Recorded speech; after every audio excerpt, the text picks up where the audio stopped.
The latest Nintendo Direct was just insane. From the minute they opened up with Pikmin 4, this was a dead giveaway that it was going to be a good Direct. Now there were so many games that deserve a whole video dedicated to them specifically, but there is one in particular that I really wanted to highlight today, which was Sea of Stars.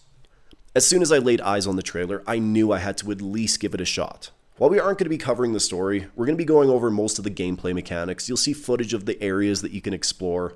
So if you want to experience that for yourself, now is a good time to click off this video. Otherwise, let's get right into it.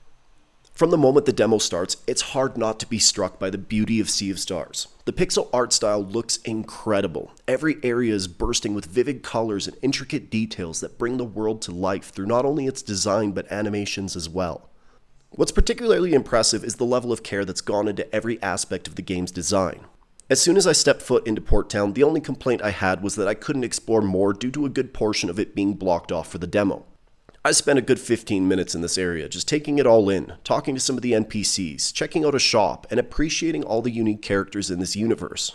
I think it's safe to say that there's no cutting corners when it comes to visuals here, and it's clear that Sabotage Studio put everything into creating a world that is as immersive as it is stunning.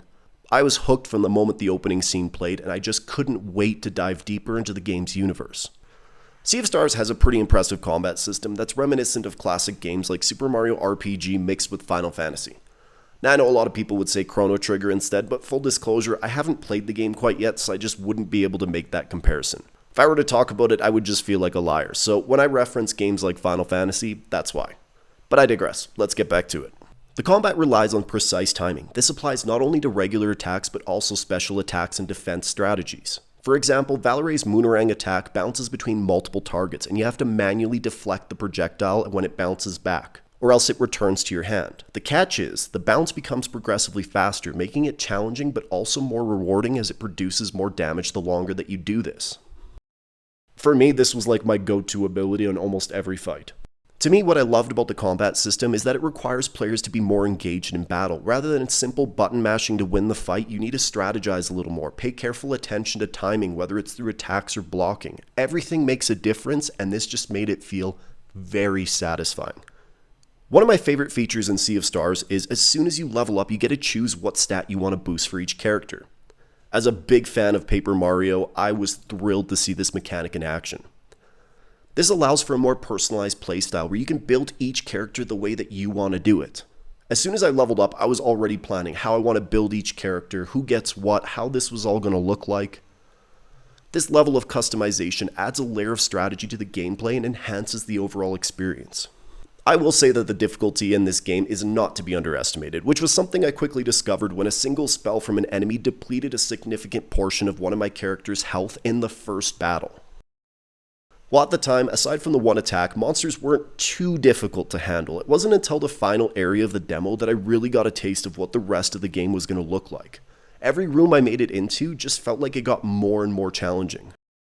To me, these challenges add depth to the gameplay and kept me engaged, forcing me to pay close attention to every move. Despite the challenge, I found the experience to be more rewarding because of it, especially when you make it to the end of the demo. Something to note if you're looking for a more relaxed gaming experience is the inclusion of a powerful relic that makes combat a little bit easier for those who maybe want to focus a little more on the story. This relic increases the maximum health of all characters by 100 and restores 75% of their health after every battle. Once you have this activated, even the most powerful attacks won't cause too much harm to your characters, but I would recommend giving the game a try without this first, just so you get to see both sides of it. Now let's dive into some of the other gameplay elements. From the minute you take control, you can feel the smoothness of the gameplay. The character's movements like climbing, jumping, swimming, and falling, it all felt incredibly fluid and seamless. The game's mechanics appeared to be designed with freedom in mind, allowing for extensive exploration of the world. Despite the game's classic Final Fantasy vibe, these simple mechanics were unexpected but added a lot more enjoyment to it overall. The last thing that we're going to talk about is the fishing mechanic. Now, normally I don't enjoy minigames like this because typically they always end up being either too easy or too complicated. I end up trying it once or twice and quickly forget about it, but for me, Sea of Stars really hit that sweet spot. Despite not knowing what I was doing at first, I spent some time figuring it out and ended up enjoying the whole process. In fact, every time I found an opportunity to fish, I eagerly went for it because it didn't end up being a chore for me to do it. So definitely recommend giving this one a try. Overall, by the time I made it to the end of the demo, I just felt like I wanted more, and honestly, I can't wait for the release of the game. If you haven't already, I would definitely recommend you giving this demo a try. It's worth it in my opinion, and if you have played it or not, let me know your thoughts on the game in the comment section below, and don't forget to hit that subscribe button. Thanks for watching, and I'll see you in the next one.